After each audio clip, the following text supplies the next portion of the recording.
Assalamualaikum warahmatullahi wabarakatuh. Karunia Allah dan keridhaan Allah jangan dipisah.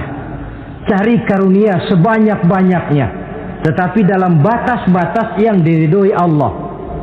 Sebab kalau tidak, karunia itu akan makin membuat kita jauh dari Allah. Ilmu karunia itu. Tapi kalau tidak diridhoi Allah, Nabi ingatkan, man izdada ilman wa lam yazdad huda, lam yazdad minallahi illa bu'da. Orang yang bertambah ilmu tapi tidak bertambah hidayah, dia hanya akan semakin jauh dari Allah. Jauh dari Allah menimbulkan kegersangan dalam jiwa, kepanasan dalam hati, sehingga jauhlah kita dari ketenangan hidup. Karunia yang Allah ridho, dan Islam melarang umatnya untuk berpangku tangan menunggu keajaiban dari langit. Berusaha, berikhtiar, berdoa, lalu bertawakal kepadanya. Assalamualaikum warahmatullahi wabarakatuh.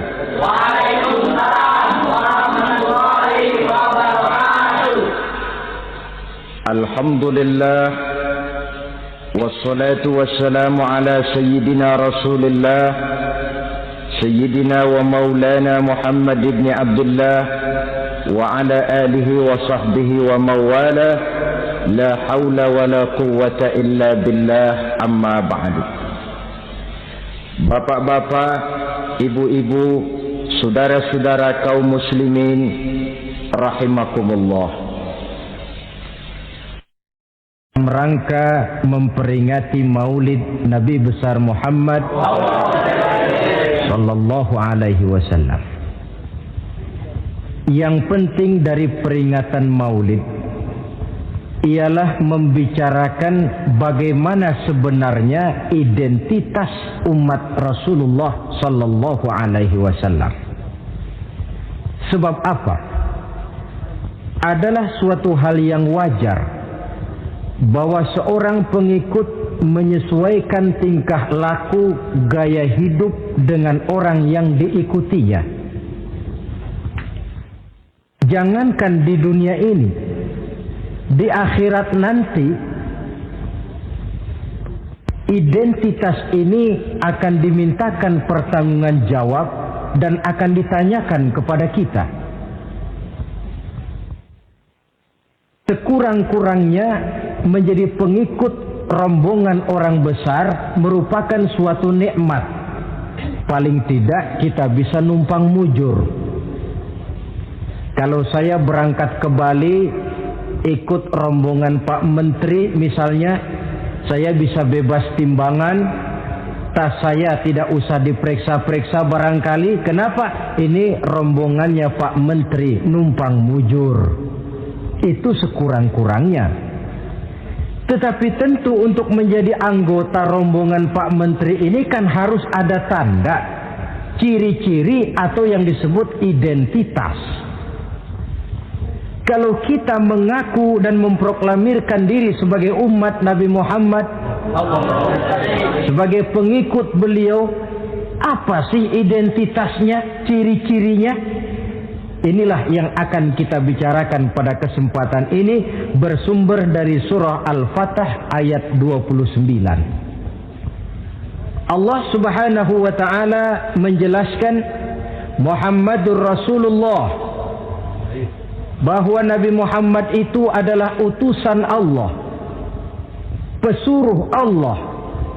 Walladzina ma'ahu, dan orang-orang yang bersamanya, orang yang mengikuti ajarannya, para sahabatnya, kita ini para pengikutnya, mempunyai ciri atau identitas. Dalam ayat ini ada 5 ciri yang dijelaskan. Pertama, asyidda'u 'alal kuffar. Pengikut Nabi Muhammad bersikap tegas kepada orang-orang kafir. Apa artinya tegas di sini? Saudara-saudara, tegas di sini artinya bukan main marah-marahan, tidak ngajak berkelahi, bukan juga menantang perang. Tegas di sini artinya mempunyai prinsip, mempunyai garis yang nyata di dalam keyakinan beragama. Garisnya apa? Tidak lain lakum dinukum waliyadin. Bagi Tuhan agama Tuhan, bagi kami agama kami. Silahkan Tuhan melaksanakan agama Tuhan, kami akan melaksanakan agama kami. Kami menghormati Tuhan, Tuhan pun menghormati kami. Tetapi soal agama tidak usah dicampur adukkan. Identitas semacam ini perlu kita tegakkan kembali. Sebab apa? Sebab di zaman sekarang orang mulai mengaburkan nilai-nilai kebenaran dari agama, yang pada akhirnya menanamkan sikap ngambang terhadap agama. Misalnya kita ini dibuai dengan kalimat yang kelihatannya bagus tapi sebenarnya mengandung racun. Kata orang, jangan fanatik, semua agama kan bagus, semua agama benar, semua agama thayyib. Terus terang saja, saya bukan tidak setuju dengan kalimat itu. Saya beranggapan kalimat itu belum sempurna. Semua agama benar, jangan titik di situ. Itu baru sekedar koma. Semua agama benar, koma, bagi penganutnya masing-masing, titik. Semua agama baik, koma, bagi penganutnya masing-masing, titik. Bagi kita yang muslim, yang benar Islam. Dan seorang muslim yang berani membenarkan semua agama, seorang muslim yang berani berkata semua agama benar, sekurang-kurangnya munafik kalau tidak menjadi murtad. Wah Pak, itu namanya fanatik dong. Betul.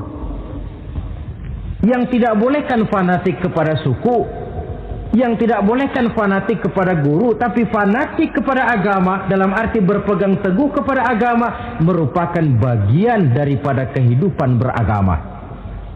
Hanyalah kalau umat Islam ini fanatik dengan agamanya, dia akan konsekuen, baik melaksanakan, mengamalkan maupun mengembangkan agamanya. Saya cinta kepada suku saya, tapi tidak lalu fanatik. Cinta suku boleh, fanatik kepada suku salah. Cinta kepada guru bagus, fanatik kepada guru jelek. Cinta kepada agama bagus, fanatik kepada agama wajib. Hanya dengan fanatik kepada agama orang konsekuen. Yang jelek itu kan kalau sudah fanatisme kesukuan. Contoh, misalnya mentang-mentang orang Sunda, lalu ngomong saya ogah dengerin ceramah. Kenapa? Ustaznya bukan orang Sunda sih. Ini nggak bener, emangnya Nabi Muhammad kelahiran Ciamis? Kan tidak.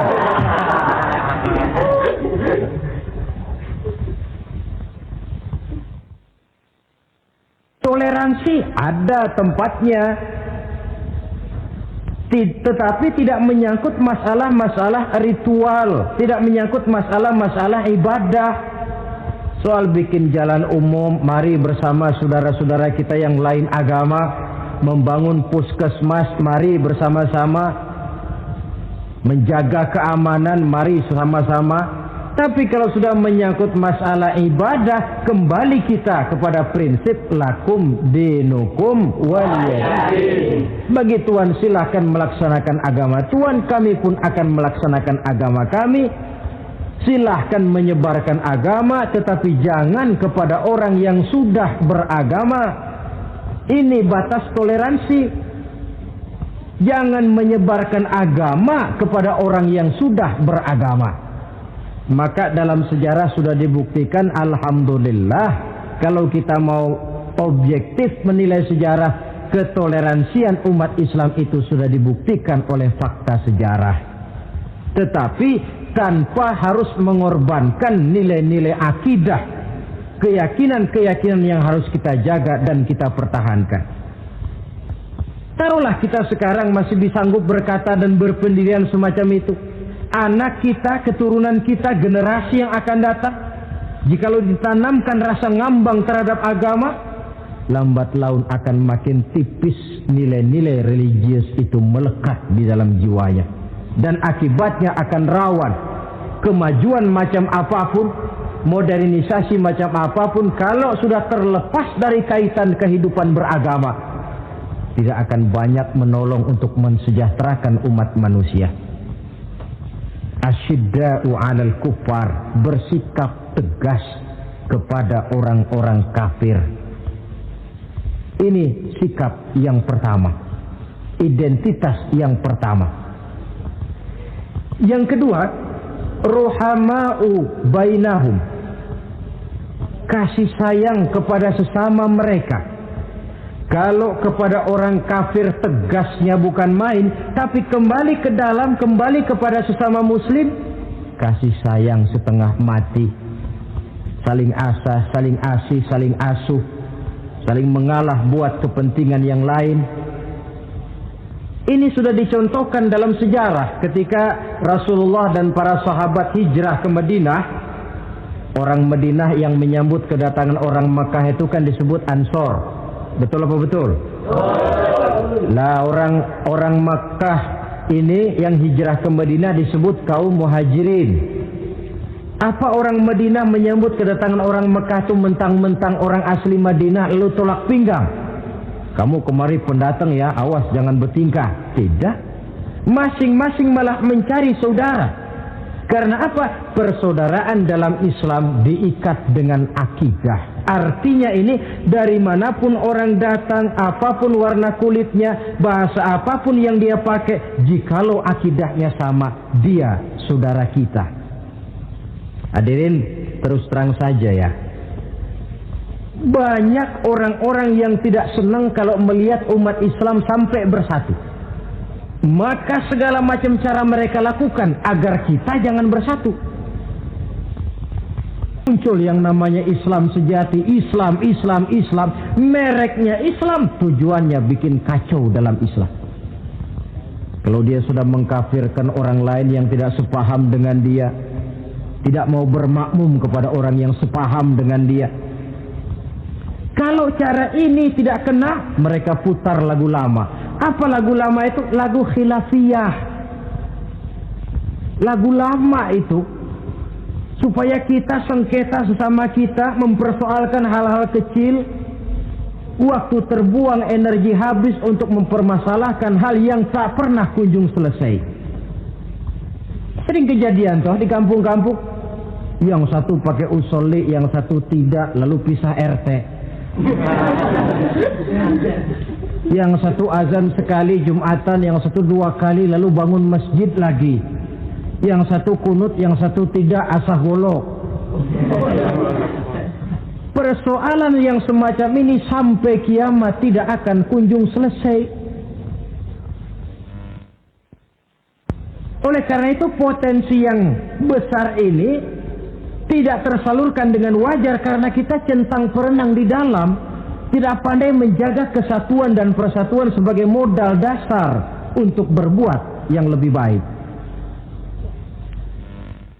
Adalah lebih baik kita ini mencari titik-titik persamaan dan bukan memperbesar pola perbedaan. Ruhama'u bainahum, kasih sayang sesama mereka. Imam Ghazali memberikan contoh, kun kal yadain wala takun kal uzunain. Hai umat Islam, hiduplah kamu seperti 2 tangan. Saling asah, saling asih, saling asuh, saling mengalah buat kepentingan yang lain.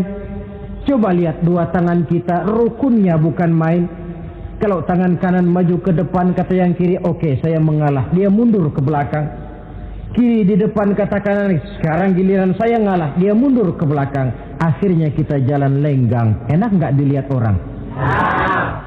Coba kalau nggak ada yang mau ngalah. Tangan kanan ke depan, kata yang kiri, gue juga bisa. Dia ke depan lagi. Depan kayak robot kita jalan. Lalu mekanisme kerjanya. Tangan kanan kerjanya bagus-bagus toh. Salaman tangan kanan, tanda tangan tangan kanan, hitung duit tangan kanan, ambil kue tangan kanan. Kiri nggak pernah protes, tahu posisi. Memang tugas saya bidang pembersihan. Ya pembersihan saja dilakoni. Artinya apa ini? Yang satu dengan yang lain saling memperkuat walaupun komposisinya berbeda. Dicontohkan dalam perjalanan kehidupan sahabat Nabi. Sahabat Nabi yang paling terkenal itu 4 orang. Sayyidina Abu Bakar, Sayyidina Umar bin Khattab, Sayyidina Utsman bin Affan, Sayyidina Ali bin Abi Thalib.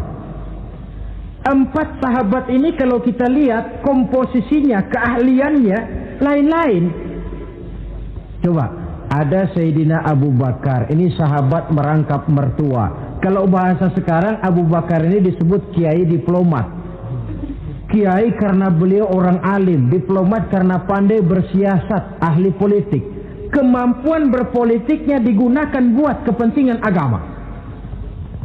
Sebab siapapun yang berpolitik untuk kepentingan agama tentu kita doakan. Tetapi siapapun yang jual agama untuk kepentingan politik, kita juga berdoa. Cuma tentu doanya lain dengan yang berpolitik buat agama tadi. Saudara hadirin yang saya hormati, ada Umar bin Khattab. Ini kalau bahasa sekarang disebut imam jenderal ini.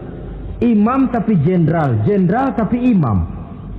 Kenapa imam? Karena dia mampu memimpin jamaah di masjid. Kenapa jenderal? Karena dia sanggup memimpin tentara di medan perang.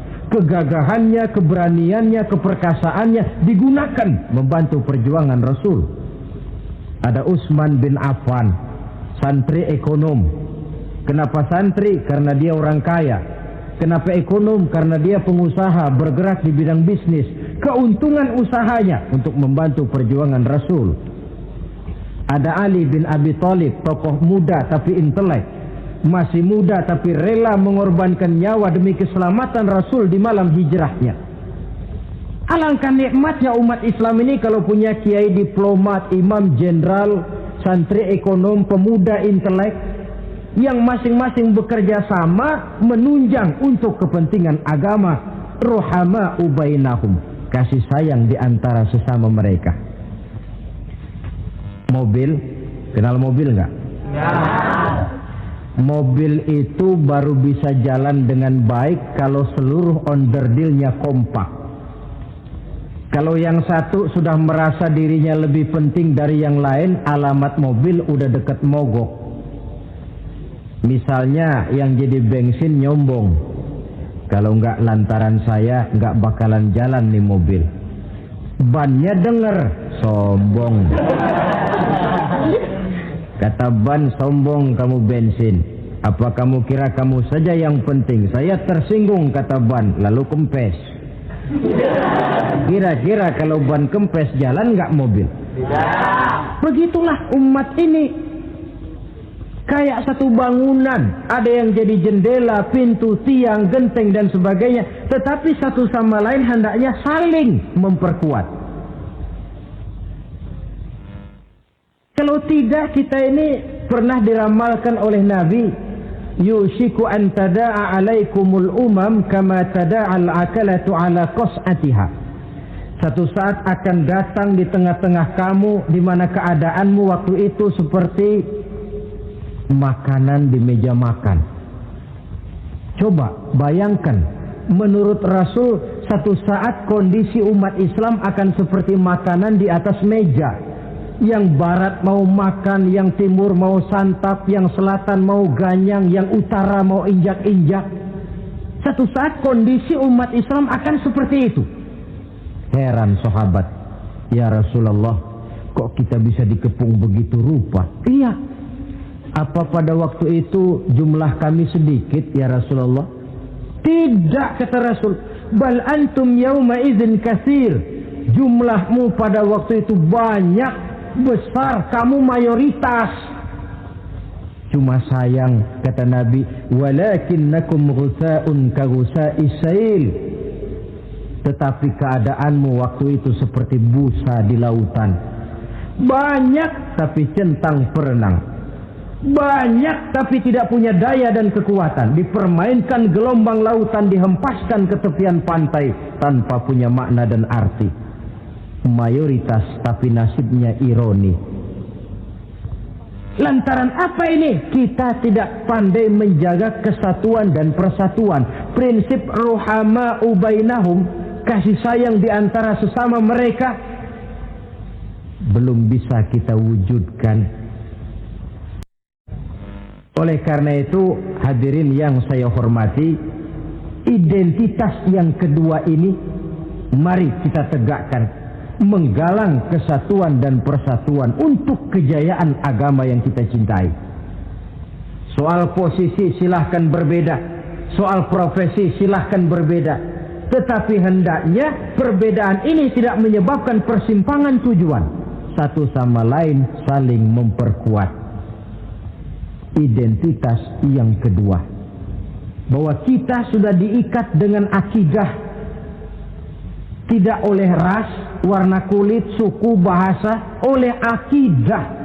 Satu kali orang sudah syahadat, dia adalah saudara kita. Sudah lewat masanya di mana kita umat Islam ini dikotak-kotakan, dan sudah datang waktunya di mana kita bersatu, saling menunjang, saling membantu,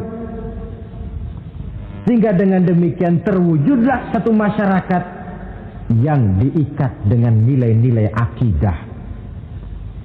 Ini yang kedua, kasih sayang kepada sesama muslim.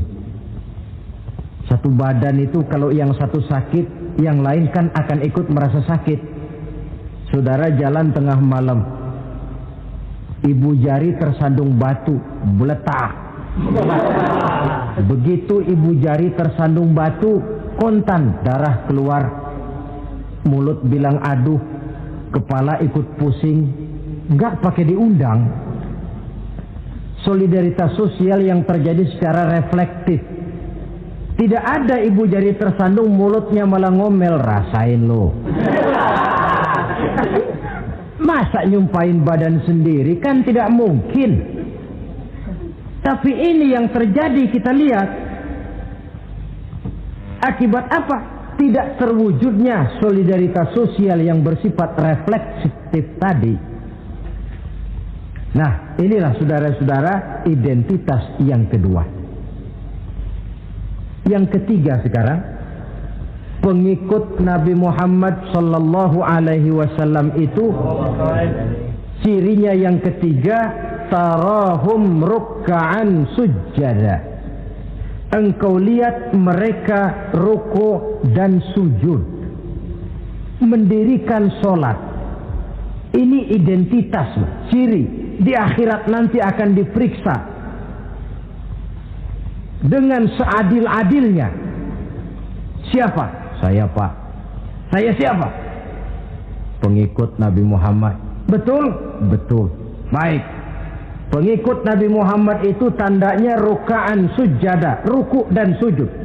Sampean ngaku umat Nabi Muhammad, sujud, pernah sembahyang? Sembahyang juga, Pak. Berapa kali? Gak banyak-banyak, Pak, setahun 2 kali. Kapan itu? Idul Fitri sama Idul Adha. Kata petugas, syarat kurang, minggir. Sebab sering dikatakan sholat itu kan ada yang harian, ada yang mingguan, ada yang tahunan. Ada yang sholatnya harian. Yang harian ini juga 2 macam. Ada yang belang-belang, ada yang mulus. Kalau yang belang-belang itu kalau zuhur sholat, asar out. Asar kepegang, maghribnya melayang. Maghrib ketangkep, isaknya terbang. Itu lumayan ketimbang yang seminggu sekali cuma Jumat saja. Yang Jumat pun agak lumayan lah daripada yang setahun 2 kali cuma Idul Fitri dan Idul Adha.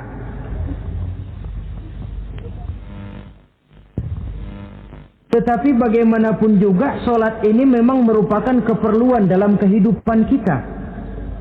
Ciri identitas yang memperkaya kepribadian. Pengikut Nabi orangnya ruku dan sujud. Sehingga di zaman sahabat tadi kondisi mereka digambarkan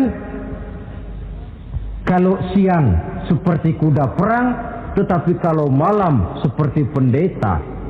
Maksudnya apa? Di medan perang mereka gagah, tapi kalau sudah ruku dan sujud bukan main khusyuknya. Ruku dan sujud. Dengan kata lain, ciri pengikut Nabi Muhammad orangnya mendirikan sholat. Nah, masalahnya sekarang apa perlunya sholat dalam kehidupan kita? Yang jelas dia untuk menggembirakan Allah kok. Se-ASEAN orang tidak ada yang sholat, Allah tidak akan berhenti jadi Tuhan. Manfaatnya akan kembali kepada kehidupan. Nah, apa perlunya sholat dalam kehidupan kita? Ada beberapa hal yang bisa kita angkat ke permukaan tentang perlunya sholat ini. Jadi sholat itu perlunya kita, sehingga suatu saat nanti kita tidak lagi berkata saya wajib sholat, tapi kita akan berkata saya perlu sholat. Apa perlunya sholat dalam kehidupan kita? Pertama, sholat itu membuat orang rendah hati, tidak melonjak menjadi angkuh dan sombong. Yang kedua, sholat itu membuat orang tahu diri. Yang ketiga, sholat itu mendatangkan ketenangan jiwa dan ketentraman batin lantaran orang punya sandaran vertikal kepada Allah. Sehingga agama menekankan benar ini bukan cuma untuk kita, tapi juga anak kita, keturunan kita. Sehingga Nabi mengajarkan, ajari didik anak-anakmu sholat pada umur 7 tahun. Kalau umur 10 tahun mereka sudah berani meninggalkan sholat, pukul. Bukan dengan tujuan menyakiti, tapi mendidik anak supaya disiplin dengan sholatnya. Kayaknya kita yang hidup di zaman serba modern ini, soal anak mau sholat atau tidak, kayaknya orang tua itu, kalau istilah anak sekarang, cuek-cuek aja. Jarang yang mengadakan inspeksi, pengecekan anaknya sudah sholat apa belum. Lalu sholatnya disiplin apa tidak. Jarang yang memberikan sugesti dan rangsangan supaya anaknya mendirikan sholat. Saya jarang mendengar orang tua muslim yang berkata, nak, kalau kau hafal Fatihah dengan artinya bapak beliin sepatu baru. Nak, kalau kau hafal juz amma, bapak beliin sepeda. Sugesti untuk hal-hal yang bersifat agama sangat langka. Tapi kalau sudah hal-hal yang bersifat umum, wah, nah, kalau kamu lulus nanti SD ya, kita piknik ke Tangkuban Perahu, lulus SMP tur ke Bali, lulus SMA piknik ke Singapura. Rangsangan dan dorongan, baguslah itu. Tetapi alangkah akan lebih bagusnya jika untuk hal-hal yang bersifat agama kita pun sanggup memberikan sugesti, rangsangan dan dorongan kepada anak-anak kita. Sehingga sejak kecil mereka sudah terbiasa dengan sholat. Sejak kecil mereka sudah disiplin dengan sholatnya. Sebab kalau tidak, kayu itu kalau mau dibengkokkan pada saat dia masih kecil. Kalau sudah besar baru mau dibengkokin, repot kayu itu. Membentuk orang soleh itu harus dimulai sedini mungkin. Karena itu salah satu fungsi solat Allah jelaskan, inna sholata tanha 'anil fahsya wal munkar. Bahwa solat yang dikerjakan dengan betul mampu mencegah manusia dari perbuatan yang keji dan munkar. Jadi dengan kata lain, orang yang disiplin dengan solat terpeliharalah dirinya dari perbuatan yang keji dan munkar.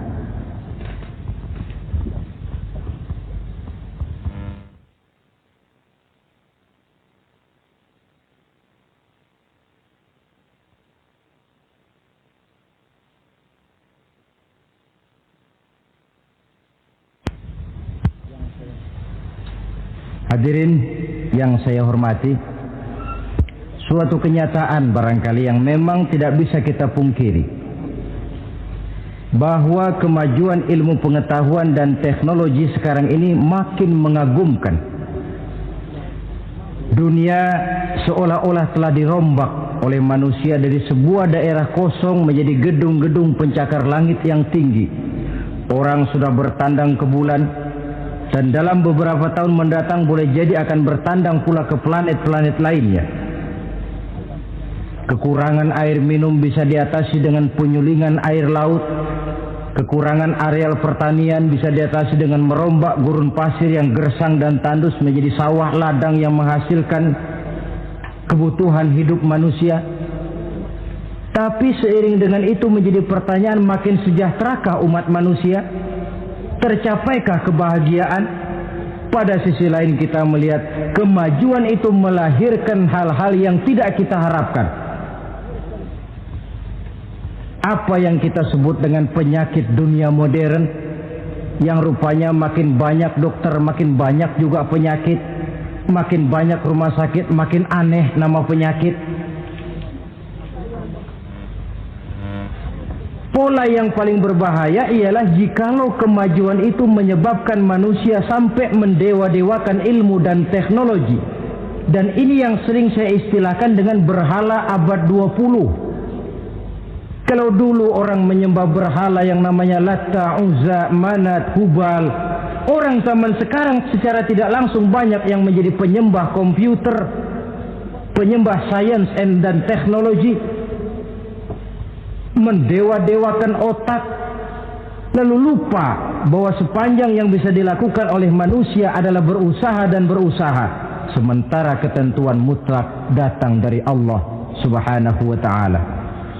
Disinilah perlunya ruku dan sujud, agar manusia tahu benar hakikat dari mana dia datang, di mana dia sekarang, mau apa dia di sini, dan kemana dia akan pulang. Oleh karena itu, pada kesempatan ini saya mengajak, marilah identitas ini kita tegakkan dalam diri kita, menjadi pengikut yang ruku dan sujud di hadapan Allah. Sebab di sana terdapat sumber kekuatan. Baik dia kekuatan batin, kekuatan jiwa, kekuatan dalam semangat perjuangan, kekuatan dalam menegakkan yang ma'ruf dan menghancurkan yang munkar, sandaran kita kepada Allah. Saudara mungkin masih ingat ketika Rasulullah dan Abu Bakar hijrah, mereka berdua tidak langsung ke Madinah tapi berada di Gua Sur. 3 malam 2 hari lamanya. Orang kafir Quraisy yang mengejar sampai juga di mulut gua itu. Andai kata mereka menengok saja ke bawah, sudah kelihatan Nabi dan Abu Bakar. Tapi mereka tidak menoleh. Nabi dengan mantap berkata kepada Abu Bakar, "La takhaf wa la tahzan ya Abu Bakar, innallaha ma'ana." Abu Bakar, kau tidak usah takut, tidak usah sedih, Allah bersama kita. Ucapan ini mantap kalau diucapkan oleh orang yang ruk'an sujada, benar-benar sujud kepada Allah, mempunyai backing yang tidak kepalang tanggung, yang serba maha. Ya, itu kalau memang saudara perlu cari backing, jangan kolonel tanggung, jangan brigjen tanggung, carilah backing yang serba maha. Maha gagah, maha kaya, maha tahu, maha segala-galanya. Berbackinglah kepada Allah saja dengan jalan ruk'an sujada, ruku' dan sujud dalam kehidupan ini. Ini identitas yang ketiga. Yang keempat sekarang, pengikut Nabi itu apa tandanya? Yabtaghuna fadlan minallah wa ridwana. Mereka selalu mencari karunia dan keridhaan Allah. Karunia dan keridhaan. Jadi tidak hanya mencari sekedar karunia, tetapi juga mencari ridho. Oleh karena itu seorang pengikut Rasul, di dalam dia berdagang misalnya, dibatasi oleh pertanyaan, cara saya ini Allah ridho apa tidak? Dia cari rezeki, dibatasi oleh pertanyaan, Allah ridho apa tidak? Dia menginginkan jabatan yang tinggi, tapi tetap dalam kerangka pertanyaan, kalau cara ini Allah ridho apa tidak? Sehingga tidak lantas menghalalkan cara apapun halal asal tujuan tercapai, itu kan caranya PKI. Asal tujuan tercapai cara apa saja halal. Seorang muslim pengikut baginda Nabi tidak diajarkan semacam itu. Kenapa perlu mencari keridhaan Allah? karunia yang Allah ridho. Karena apapun yang kita pakai, apapun yang kita makan terutama, jikalau bersumber dari sesuatu yang Allah tidak ridho, katakan yang haram misalnya, akan mempengaruhi gaya dan gerak hidup kita. Contoh, kata Imam Ghazali, kalau engkau terlalu senang memakan makanan yang haram, dia akan mempengaruhi caramu berpikir sehingga kau akan cenderung berpikir yang haram. Mencari karunia yang Allah ridho, dan hidup itu kalau sudah mendapat ridho Allah, sudah satu kenikmatan yang tidak bisa dibeli dengan nilai materi yang bagaimanapun banyaknya. Karena itu biarlah kita orang mukmin ini di dunia hidup kaya asal Allah ridho saja, nggak apa-apa. Biar rumah kita gedung, punya mobil bagus, uang banyak, kalau Allah ridho enak. Daripada sudah melarat tinggal di pinggir kali, rumahnya gubuk, Allah marah lagi. Kapan mau senang orang macam begitu? Jadi biarlah kita ini bahagia di dunia, asal di akhirat masuk surga. Nggak apa-apa. Mencapai kebahagiaan di dunia dan di akhirat. Cari karunia Allah sebanyak-banyaknya. Karena memang bumi dan segala fasilitasnya diperuntukkan bagi manusia. Dan karunia Allah itu ada dimanapun kita pergi. Dahulu ketika turun perintah hijrah, sebagian sahabat berpikir-pikir, kalau saya hijrah ke Madinah, di Madinah mau makan apa saya? Ini Mekah kan jelek-jelek, kampung sendiri. Umpama kepepet ngutang-ngutang dikit orang masih percaya lah, kalau ke Madinah ngutang sama siapa? Takut dia kalau hijrah ke Madinah tidak dapat makan. Allah memberikan jaminan, qul li'ibadiyallazina amanu inna ardi wasi'ah fa iyaya fa'budu. Katakan kepada mereka Muhammad, hai hamba-hambaku yang beriman, bumiku ini luas. Di Mekah kau makan, hijrah ke Madinah juga kau akan makan. Apalagi hijrahmu karena membela agama. Jangan karena membela agama kau takut kelaparan. Artinya apa? Karunia Allah itu ada dimanapun. Kalau kita mau berusaha, tetapi jangan lupa usaha itu harus yang Allah ridho. Kalau sekedar hasil usaha cara apapun boleh, ya dapat. Tetapi tanpa ridho, semuanya tidak akan membawa ketenangan, ketentraman, dan kebahagiaan. Allah itu kan maha pengasih, tidak pilih kasih katanya. Artinya apa? Semuanya Allah kasih. Orang kalau mau berusaha dapat. Itu logika. Sunnatullah kata kita, hukum alam kata orang. Kalau mau berusaha mesti dapat. Tetapi kasih sayang Allah ini tidak diberikan kepada setiap orang. Kalau pengasihnya berlaku kepada semua orang, mau kafir mau beriman, kalau berusaha dapat. Itu Rahman namanya. Tapi Allah tidak cuma Rahman, Allah juga Rahim, Maha Penyayang. Bedanya apa? Orang yang dikasih itu belum tentu disayang.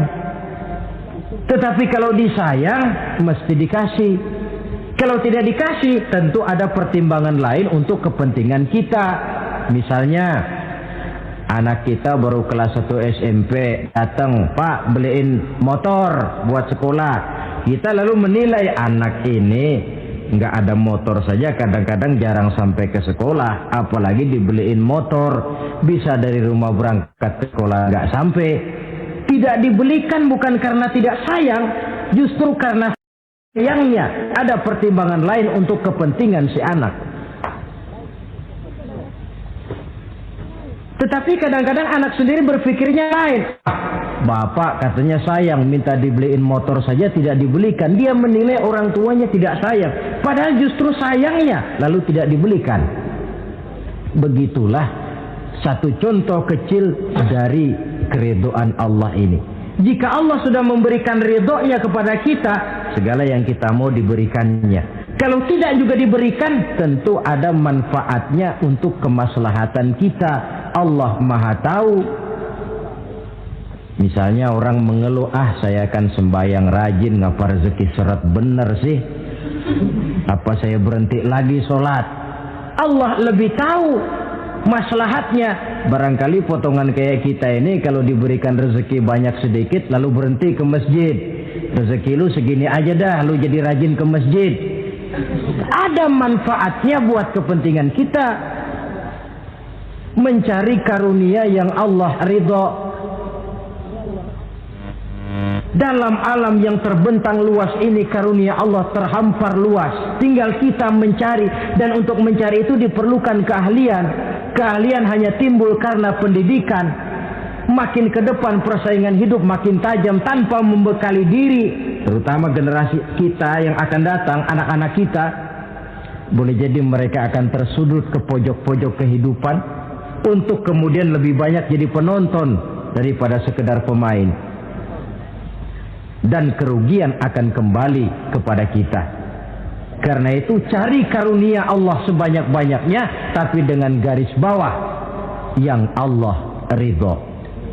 Sekali lagi, carilah karunia Allah sebanyak-banyaknya dalam kehidupan ini, tetapi dengan menggarisbawahi yang Allah ridho. Inilah identitas yang keempat. Yang kelima sekarang, identitas yang terakhir, simahum fi wujuhihim min atharis sujud. Di muka mereka ada tanda bekas sujud. Ini pengikut Rasulullah sallallahu alaihi wasallam. Bekas sujud, iya. Apa bekas sujud itu? Apa jidatnya hitam kebanyakan sujud? Mungkin karena rajin sujud lalu berbekas. Boleh jadi, tapi soal hitam di jidat sih gampang digosok-gosok. Yang terpenting asarus sujud di sini dalam bentuk sikap mental. Apa sikap mental yang saya maksud? Orang yang rajin sujud itu lalu membekas dalam kehidupannya pengaruh sujud. Apa pengaruh sujud? Karena rajin sujud timbul ikhlasnya. Kalau sudah berbuat, yang penting itu Allah. Orang lain mau tahu atau tidak, orang lain mau puji atau tidak, yang penting Allah. Sebab kalau sudah dia usolli fardal maghribi Allahu Akbar, dia tinggalkan dunia dan seluruh isinya. Naik dia menghadap Allah. Selamat tinggal sebentar dunia, nanti saya balik lagi. Yang ada cuma dia dan Allah dalam dialog langsung. Timbul keikhlasan, terjemahannya dalam kehidupan. Berbuat tanpa pamrih, tidak suka menepuk jasa dan menghitung jasa. Sebab biasa orang itu kalau sedang perang tidak sempat ngaku jadi pahlawan, tapi kalau perang sudah selesai nggak kenal bedil ngaku pahlawan.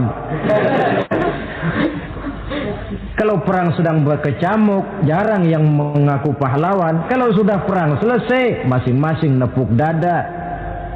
Seorang yang ikhlas, seorang yang berbuat tanpa pamrih, dan ini pengaruh sujud dalam kehidupan.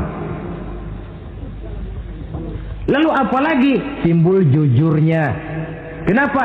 Kalau dia sholat zuhur 4 rakaat, lalu umpama selesai 3 rakaat dia salam, orang lain tentu tidak tahu dia korupsi 1 rakaat. Tapi kenapa tidak dia lakukan? Ada Allah sih yang tahu.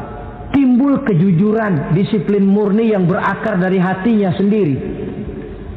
Lalu apa lagi? Kesabaran. Dilatih lewat sholat. Kalau belum selesai 4 rakaat, jangan berhenti sholat isya umpamanya. Dan banyak lagi pengaruh-pengaruh asarus sujud. Ini di dunia. Di akhirat nanti kata Nabi, inna ummati ya'tuna yaumal qiyamah ghurran muhajjalin min asaril wudu. Umatku di hari kiamat nanti akan datang menghadap Allah dengan muka berseri-seri dari sebab air wudu. Mukanya bersinar-sinar karena di dunia rajin wudu. Sehingga barangkali di akhirat nggak perlu ngaku-ngaku kita. Ya Rasulullah, saya umatmu, tidak perlu. Rasulullah lihat sendiri, wah ini mukanya bersinar-sinar. Ta'ali ummati, umatku sini, umatku sini. Kalau di dunia rajin kena air wudu. Ya rajin wudhu artinya kan rajin sholat. Masa ada orang wudhu aja nggak sholat, kan model. Kalau muka tidak pernah tersentuh wudhu, kalau muka tidak pernah sujud, teriak-teriak kita mengaku ya Rasulullah saya umatmu ya Rasulullah. Kata Rasulullah nggak ada umat saya yang dekil kayak sampean.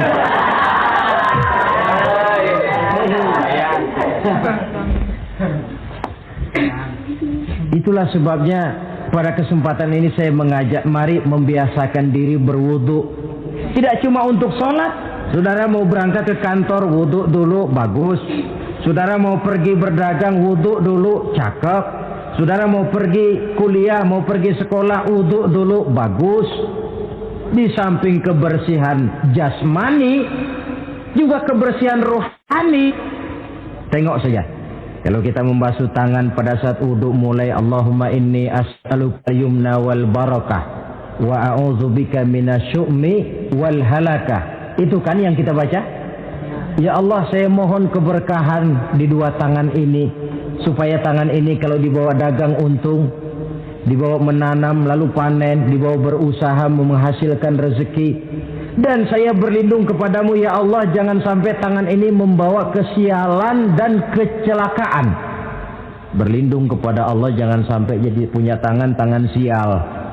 Dipakai dagang rugi, dipakai nanam pohonan mati, dipakai mukul orang mati.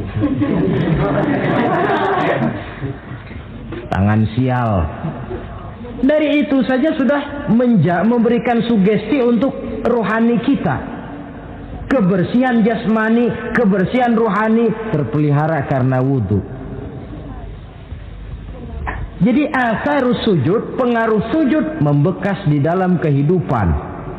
Sehingga oleh Syekh Muhammad Abduh dijelaskan, walikulli ibadatin minal ibadati sahihah asarun fi taqwimi akhlaqil qaimi biha wa tahzibi nafsihi.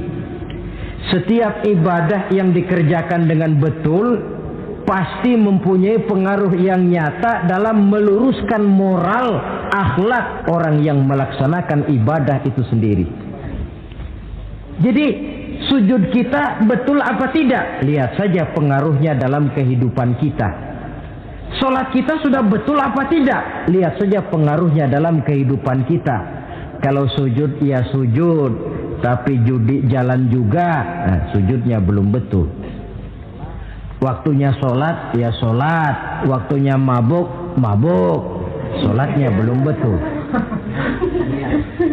Waktunya ruku ya ruku, giliran nyolong, sholatnya belum betul.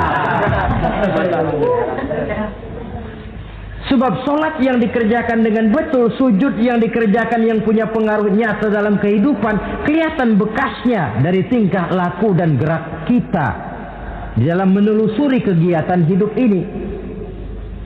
Maaf, dengan sedikit pahit barangkali kita memang harus berkata, masih banyak di antara kita umat Islam ini yang melaksanakan ibadah hanya dengan prinsip asal sekedar gugur kewajiban. Perkara ada pengaruhnya atau tidak dalam diri kita, kita malas untuk mengadakan evaluasi. Akibatnya ibadah yang kita kerjakan tidak mempunyai pengaruh dalam membentuk kepribadian kita. Orang yang mengucapkan syahadat ada pengaruh dalam jiwanya. Orang yang mendirikan sholat ada pengaruh dalam membentuk kepribadiannya. Orang yang melaksanakan puasa ada pengaruh dalam perkembangan jiwanya. Orang yang mengeluarkan zakat ada pengaruhnya dalam mengelola hartanya. Orang yang melaksanakan ibadah haji ada perubahan dalam kegiatan hidupnya. Dari yang negatif kepada yang positif tentunya. Simahum fi wujuhihim min athari sujud. Di muka mereka, di muka pengikut Rasulullah ini ada tanda pengaruh bekas sujud. Karena rajinnya dia melaksanakan sujud di dalam kehidupan ini. Nampak pengaruh yang nyata di dalam kehidupannya, dalam gerak dan tingkah lakunya. Saudara hadirin, ma'asyiral muslimin rahimakumullah. Inilah 5 identitas yang harus kita tegakkan jikalau kita mau jadi umat yang konsekuen. Tidak sekedar bangga-banggaan menyandang titel umat Nabi, apalagi konon mengharapkan syafaatnya di akhirat nanti, padahal sebagai pengikut kita tidak menyesuaikan diri dengan yang kita ikuti. Bagaimana mau mengharapkan fasilitas yang namanya syafaat? Bahwa syafaat pertolongan Rasul itu ada, tetapi fungsinya kan ibarat orang punya kain, syafaat itu nambel. Saudara punya kain, sobek-sobek sedikit, ditambel oleh yang namanya syafaat. Sholat kurang sedikit, ditambel oleh syafaat. Sodakoh ada campur riya sedikit, tidak karena Allah sedikit, syafaat. Jadi kalau punya kain sobek ada syafaat. Lah kalau kainnya tidak punya, yang mau ditambel apanya? Sholat tidak, puasa tidak, di akhirat aman dah dapat syafaat. Tentu terlalu berlebihan, terlalu optimis mengharapkan sesuatu yang kita memang tidak punya modal dasar untuk memperolehnya. Baiklah ya, kesimpulan. Pertama, sebagai pengikut kita harus menyesuaikan diri dengan yang kita ikuti. Identitas. Suatu umat hanya akan berwibawa, hanya akan dihitung dan dipandang orang kalau dia tegak dengan identitasnya. Kalau macan sudah kehilangan sifat galaknya, orang tidak takut lagi kepada macan. Dan kalau kambing sudah kehilangan sifat jinaknya, banyak orang takut miara kambing. Kalau umat Islam sudah kehilangan identitasnya, dia akan menjadi umat yang kehilangan wibawa dan tidak pernah ditakuti oleh musuh-musuhnya. Seenaknya saja orang mengacak-acak kehidupan kita sebagai umat kalau tidak punya identitas. Yang kedua, kesimpulan yang kedua, identitas itu bisa kita ringkaskan. Pertama, tegak dengan keyakinan inna dina indallahil Islam. Menumbuhkan fanatisme agama dalam arti berpegang teguh kepada agama. Menempatkan toleransi pada tempatnya yang wajar. Tidak mencampur adukan semua agama. Tegas di dalam mempertahankan akidah. Kemudian yang ketiga, perlu menegakkan solidaritas sosial yang bersifat reflektif untuk menegakkan wibawa kita sebagai umat, supaya potensi dari umat yang mayoritas ini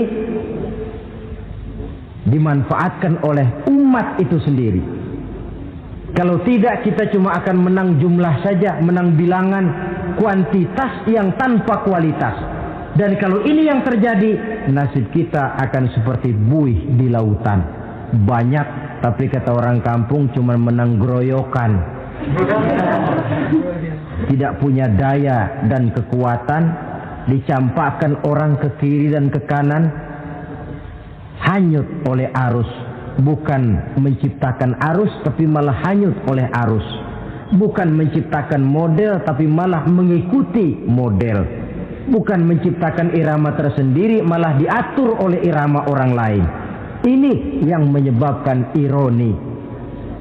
Tegaklah dengan kesatuan dan persatuan, dengan lebih memperbanyak mencari titik-titik persamaan dan bukan memperbesar titik-titik perbedaan. Yang keempat, rukuk dan sujud sebagai sandaran vertikal kepada Allah. Selama kita umat ini masih rajin rukuk dan sujud, selama itu pula nilai optimisme masih ada dalam jiwa dan diri kita. Ya Allah, persilahkan orang memperlakukan kami sesuka hatinya, tapi kami yakin ya Allah, Engkau tidak akan mendiamkan. Satu saat pertolonganmu mesti datang. Itu akan mantap kita ucapkan kalau kita melaksanakan rukuk dan sujud. Tertimpa tangga, jatuhnya sakit, ketimpa tangga lagi, musibah yang beruntun. Rukuk dan sujud sebagai sandaran vertikal. Yang kelima, karunia Allah dan keridhaan Allah jangan dipisah. Cari karunia sebanyak-banyaknya, tetapi dalam batas-batas yang diridhoi Allah. Sebab kalau tidak, karunia itu akan makin membuat kita jauh dari Allah. Ilmu karunia itu. Tapi kalau tidak diridhoi Allah, Nabi ingatkan, man izdada ilman wa lam yazdad huda, lam yazdad minallahi illa bu'da. Orang yang bertambah ilmu tapi tidak bertambah hidayah, dia hanya akan semakin jauh dari Allah. Jauh dari Allah menimbulkan kegersangan dalam jiwa, kepanasan dalam hati, sehingga jauhlah kita dari ketenangan hidup. Karunia yang Allah ridho, dan Islam melarang umatnya untuk berpangku tangan menunggu keajaiban dari langit. Berusaha, berikhtiar, berdoa, lalu bertawakal kepadanya. Yang terakhir, hendaknya ibadah yang kita kerjakan dievaluir, ditinjau kembali apa pengaruhnya dalam kehidupan kita. Sebab setelah selesai melaksanakan suatu ibadah, hendaknya nilai ajaran yang terkandung dalam ibadah itu bisa kita terjemahkan dalam kehidupan kita, sehingga gerak kita dalam sholat dengan tingkah laku kita di luar sholat ada kesinambungan. Gerak kita di dalam bulan Ramadan dengan tingkah laku kita di luar Ramadan ada kesinambungan. Namanya ibadah yang kita kerjakan ada pengaruhnya dalam memperbaiki kehidupan kita. Dengan satu prinsip, ibadah itu kita kerjakan adalah kemanfaatannya kembali kepada kehidupan kita. Saudara hadirin yang saya hormati, inilah pembicaraan kita pada pertemuan kita kali ini. Dengan harapan tentunya dalam memperingati Maulid kita tidak hanya sekedar melakukan satu tradisi, tidak hanya sekedar hura-hura, tidak hanya sekedar ikut-ikutan. Sebab bagaimanapun peringatan semacam ini bukan tujuan. Ini cuma sekedar alat. Kalau peringatannya yang jadi tujuan, selesai memperingati, selesai sudah. Kayak saudara tujuannya mau ke Bogor. Kira-kira kalau sudah sampai Bogor pulang lagi enggak? Pulang. Kenapa? Tujuan sudah tercapai. Tujuannya cuma memperingati Maulid. Sudah selesai. Ya sudah selesai segala-galanya. Yang tidak sholat kembali tidak sholat, yang teler kembali teler. Pokoknya kan udah Maulid.